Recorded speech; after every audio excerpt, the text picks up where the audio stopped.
All right, preseason in the books. We got some winners, we got some losers. I'm going to talk about both. I'm going to make a film study, not a film study, but a video on both. But today we're doing the positive one. These are the 7 winners here. 7 winners of the preseason. Teams that, the way I evaluate a winner is not just who won the most in the preseason, because, that doesn't matter so much, but who should feel better about themselves than they did a month ago. Whose stock has risen, and then the losers would be whose stock has fallen. So without further ado, let's just get into the list.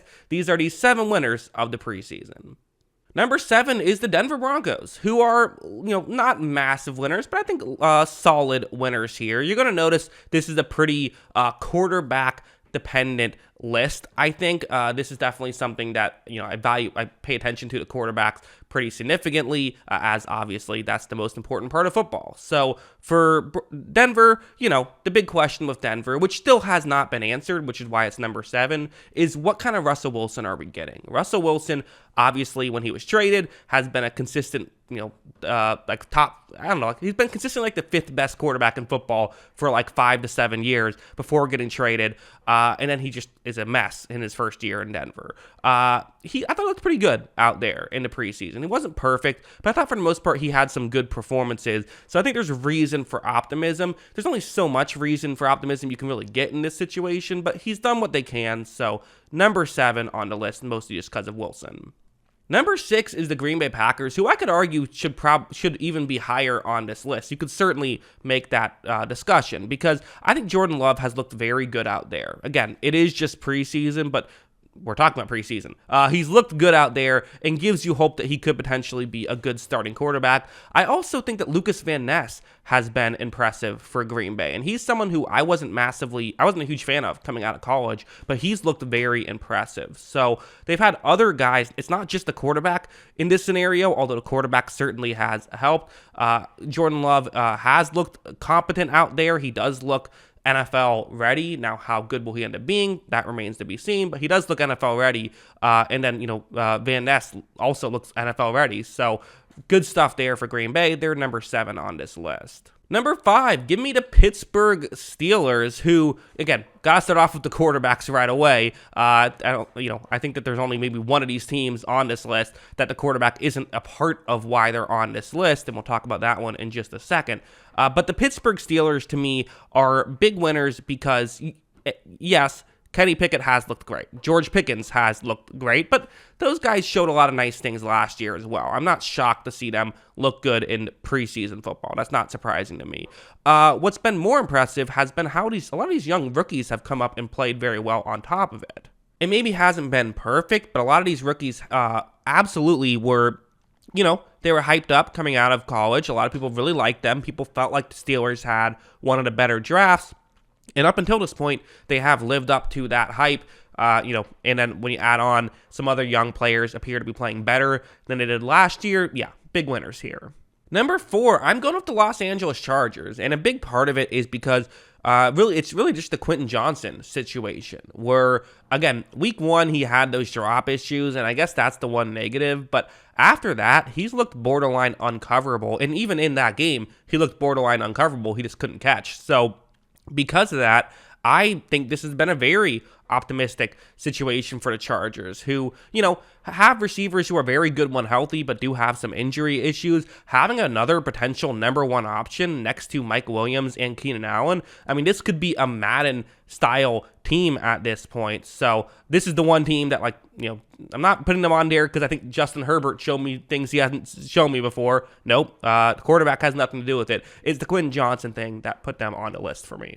Number 3, I am going Carolina. I think Carolina is winners. Not the biggest of winners, I guess, because I expected Bryce Young to do this. This is what I thought was going to happen going in. So if I'm talking about from a month ago to now, how do I feel differently about this team?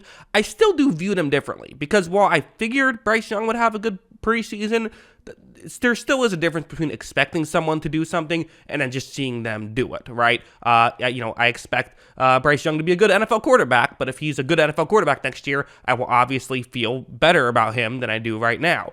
So the fact that he played well in the preseason was very good.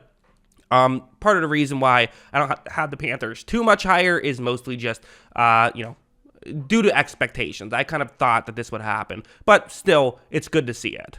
Number 2 is the Houston Texans, which, have a couple other things, not just, CJ Stroud. I think there was more questions with him coming out of college. So the fact that he, in my opinion, has looked really good this preseason. I know he had some struggles early on in that first game, but has overcome those and has really had a, good couple of games since then. So I think he's actively had a good preseason. I think Will Anderson has had a good preseason, which is, again, a guy who, I think there were some questions about that some people had. Some people loved him. Obviously, Houston loved him. Look at what they traded to get him. So there's definitely a lot of defenders of Will Anderson, but kind of similar to Bryce Young, it's good to see him do it. I figured Will Anderson would be good right away, but it's good to see it happen. So when you invest so much in 2 young players on opposite sides of the ball, it's good to see them come in and both play well right away. So it's almost like the Panthers, but just doubled because it's 2 of those guys. But number 1 is the Indianapolis Colts. It has to be the Colts. It has to be, in my opinion, because Anthony Richardson entered this season as the biggest wild card in football. And debatably still is the biggest wild card in football. I mean, he's someone who, some of these plays are amazing. He's had awful plays in this preseason. I'm not trying to say that, but to me, he's shown me that he could be great. He's going to be the starter right away, which felt obvious, but wasn't a given necessarily. I mean, if he struggled, I think they might have gone with Minshew as the starter day 1, but they feel he's ready to do it. And I think that, again, given expectations going in, a lot of people talked about Richardson as maybe a Malik Willis type of someone who might take a year or 2 to fully get it down before they can actually start playing. But for Anthony Richardson, I think he's shown that that's not the case. I think, to me, he's shown that he could at least be a capable player right away, which to me, that is very exciting that he could potentially do that, because he is someone who, again, very much a roller coaster type of player, but some of these plays he was making, some of these runs and some of these throws he was making are just like, yeah, this is going to work in the NFL. To what degree, I don't know. And also there's plays where it's like, yeah, that's not going to work in the NFL, and to what degree, I don't know. He's going to be a roller coaster player. He's going to have his ups and he's going to have his downs, and it's going to be very fun to watch. But the fact that he looks like he, again, I made this analogy in another video, but it's, we know he's a roller coaster player, but we knew going in he was going to have the downs in that roller coaster. It's nice to see that he also has the ups, he also has the peaks, and we'll see how it works at the NFL level. But yeah, that's my list. What do you think? Who did I leave off the list that I shouldn't have? Who did I put on the list that I shouldn't have? Let me know in the comments below. Always love hearing from you. And of course, as always, thanks for watching.